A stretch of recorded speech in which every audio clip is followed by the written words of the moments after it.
அன்பானவர்களே, ஜனவரி 22 வாழ்க்கை மலர்களில் நாளும் ஒரு நற்சிந்தனையில் அன்பர்களுக்கு சில செய்திகளை மகர்ஷி கொடுக்குறாங்க. அந்த சிந்தனையை நம்ம இன்றைக்கி மேற்கொள்கிறோம். அதில் பார்த்தோம்னாக்க இது முக்கியமான கருத்து, தன்முனைப்பு இல்லாமல் வாழ பாருங்கன்றார். அவ்வளோதான். இந்த தன்முனைப்புனா என்ன? இறைமுனைப்பு மறந்த இடத்துல தன்முனைப்பு வெளிப்படுது. ஏன் அந்த தன்முனைப்பு வெளிப்படுதுன்னா, இறைநிலை நேரடியாக மனிதனாகலை, பல மாற்றங்கள். பரிணமித்தல்ங்கிற வார்த்தையில் சொல்கிறாரு ஆரம்பத்தில். அப்புறம் நம்ம குருமகான் 1995க்கு பிறகு தன்மாற்றம், டிரான்ஸ்ஃபார்மேஷனுங்கிற தேவைக்கேற்ற வளர்ச்சி, சூழ்நிலைக்கேற்ற மாற்றம் என்ற வகையில் ஒன்று மற்றொன்றாக மாறி மாறி மாறி மாறி கடைசியில் இன்றைக்கி மனிதன்கிற நிலைக்கு அந்த இறைநிலை வந்திருக்கு. அதனால் இடையில பார்த்தோம்னாக்க மிருகநிலை பதிவுகள் அவ்வளவும் கர்மயத்தில் இருக்குது. அது தெரியல, அவ்வப்போது வெளிப்பட்டுக்கிட்டே இருக்கும்.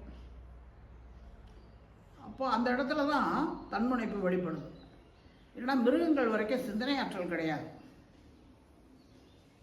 பசிச்சா சாப்பிடும், தூக்கம் வந்தால் தூங்கும், தன்னை போல் குட்டியை போட்டு இனவிருத்தி பண்ணிட்டு செத்து போயிடும், அவ்வளோதான். நேற்று இன்று நாளைங்கிறதெல்லாம் தெரியாது. ஆனால் 6வது அறிவு பெற்ற மனிதனாக தன் நிலையில் மாற்றம் பெற்று வந்திருக்குங்கிறத மறந்துட்டான் மனுஷன். அதனால் மிருகநிலை பதிவுகள் அவ்வப்போது உள்ளே இருக்கிறது வெளிப்படும். அப்படி வெளிப்படும் போது இந்த 6வது அறிவுடைய சிறப்பு, இயற்கையை ஒட்டி வாழணும், நம்ம வாழ்க்கைக்காக பிறரை துன்புறுத்தாமல் வாழணும். ஏன் அப்படி? ஒருத்தருக்கு ஒரு துன்பம் கொடுத்தோம் அப்படின்னோம்னா நமக்கு ஆயிரக்கணக்கான துன்பங்கள் வந்து சேரும். அது மட்டும் இல்லாமல் நமக்கு அந்த சிந்தனை ஆற்றல் 6வது அறிவாக இருக்கிறனால இது கர்மயத்தில் பதிவாகி எதிர்கால சந்தேகர்களுக்கும் போகும். எப்படி ஒரு நெல்லை போட்டோம்னா 100 நெல்லாக விளைவிச்சு எடுக்கிறோமோ, அதுபோல் நல்ல விஷயங்கள் 1 2 அப்படி தான் வரும். ஆனால் தீய விஷயங்கள்னு பார்த்துக்கிட்டிங்கன்னா நீங்கள் எடுத்துக்கிட்டு இந்த உலகம் முழுவதும் பாருங்கள், சீக்கிரமாக வந்துடும். அது காரணம் என்ன? அந்த மிருகநிலை பதிவுகள்லேயே மனிதர்கள் இதுக்கு முன்னாடி வாழ்ந்துட்டாங்க. எல்லா கர்மையுமே கலங்கப்பட்டு போயிருக்கு. அது யாருமே அக்செப்ட் பண்ணவே மாட்டாங்க, ஒத்துக்கவும் மாட்டாங்க. நம்ம யோக்கியமானவங்க, நம்ம நல்லவங்க, நம்மளை மற்றவங்கள பெருமையாக நினைக்கணும், இப்படியே நினச்சி தான் வாழ்கிறோமே இல்லாமல். ஆனால் நம்ம செயல்களில் திருத்தம் கொடுக்கணுமே. அந்த செயல்களை திருத்தம் வேணுங்கிறது தான் மகரிஷி. திருத்தம் இல்லாத பண்பாடு தனி மனிதனுக்கோ சமுதாயத்திற்கோ உதவாது. அந்த திருத்தம் அர்த்தம் இல்லாமல் வரணும். அப்போ அதுக்கு என்ன செய்யணும்? இறைமுனைப்பில் இருக்கணும் மனுஷன். அப்படின்னா என்ன தெரியாத எங்களுக்கு. கோவப்படுறோம், கவலைப்படுறோம், பயப்படுறோம், பொறாமப்படுறோம், வெறுப்பாக நினைக்கிறோம், என்னென்ன எண்ணங்கள்லாம் வருது. அந்த எண்ணங்களெல்லாம் சொல்லாக செயலாக மலர்ச்சி பெற்று கடைசியில் விளைவாகவும் வருது. எந்த எண்ணமும் வீணாக போகிறதே இல்லை. அது தெரியறதில்ல மனுஷனுக்கு. இந்த உடலையே நான் என்று மனிதன் கருதி கொண்டதுனால இந்த மிருகநிலை பதிவுகள்லாம் அவ்வப்போது வெளிப்படுது. எனது உடலுக்குள் உயிர், உயிருக்குள் அறிவு, அந்த அறிவே தெய்வமாக இருந்து இயக்கி காத்தும் முடித்தும் வைக்கின்றது என்ற செயல் விளைவு நியதிகளை மனிதர்கள் உணர்ந்து கொண்டார்கள் என்றால் தன்முனைப்பு எழாது, அங்கே இறைமுனைப்பு செயலூக்கம் பெறும். இப்போ தெய்வமே நானுமாக ஆகியிருக்கிறது, இறைநிலைன்னு ஒரு அங்கமாக நான் இருக்கிறேன் என்ற ஒரு விழிப்பு நிலை எப்போவுமே இருக்கணும். அதுக்கு தான் தவம் செய்வார் தம் கர்மம் செய்வார். செய்க தவம் செய்க தவம் நன்னெஞ்சே, தவம் செய்தால் எய்த விரும்பியதை எய்தலாம்ங்கிறார் பாரதியார். அன்பிற் சிறந்த தவம் இல்லைன்னு முடிக்கிறார் அந்த கவியில் பாரதியார். அன்பு யார்கிட்டதான் இல்லை, எல்லார்ட்டையும் இருக்குது. ஆனால் தன்னளவுலையும் தன்னுடைய உடலை சார்ந்த சேர்ந்த பொருள்கள் மேலே பற்று, மக்கள் பேரில் பாசம், அதுதான் தன்முனைப்புக்கு அடையாளம்.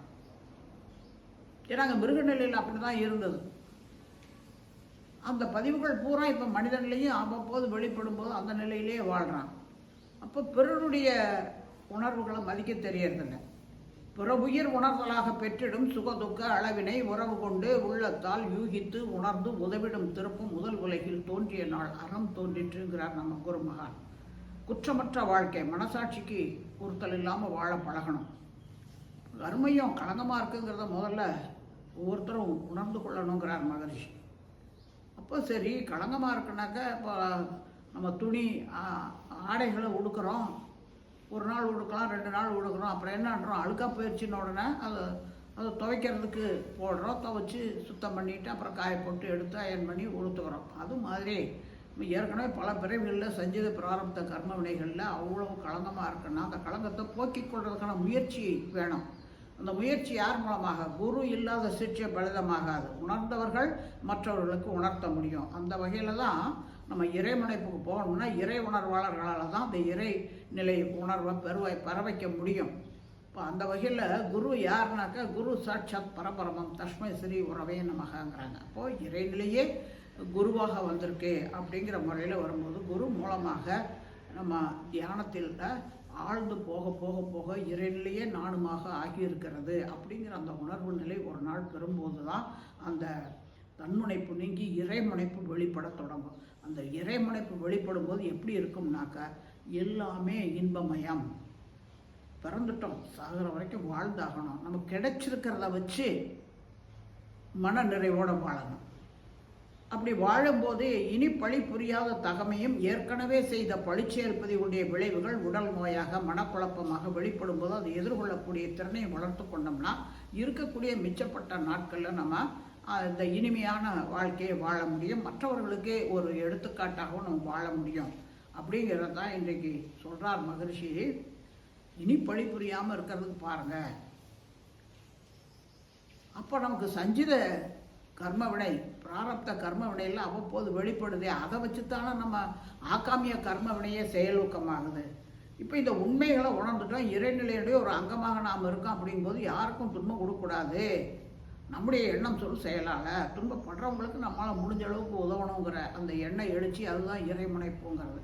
அப்போ தன்முனைப்பு நீங்கின இடத்துல இறைமுனைப்பு வெளிப்படுங்கிறது தான் இன்றைய சிந்தனையில் மகிழ்ச்சி நமக்கு உணர்த்துறாரு. வெறும் வார்த்தைகளில் சொல்லிட்டு போகாமல் அதற்கான செயல் திட்டமாகத்தான் உடலுக்கு, உயிருக்கு, மனதுக்கு, மனதின் மறுமுனை தெய்வமே அறிவாக இருக்கிறது. மனதினுடைய அலைச்சொல்லை குறைச்சி வாங்க. அறிவுன்ற நிலைக்கு வரும்போது உங்கள்கிட்ட இருக்கக்கூடிய அபரிமிதமான அறிவும் ஆற்றலும் வெளிப்பட தொடங்கும். நீங்களும் வாழலாம், மற்றவர்களையும் வாழ வைக்கலாம் என்ற ஒரு கருத்தை தான் இன்றைக்கு நமக்கு வலியுறுத்தி மகிழ்ச்சி உணர்த்துறாரு.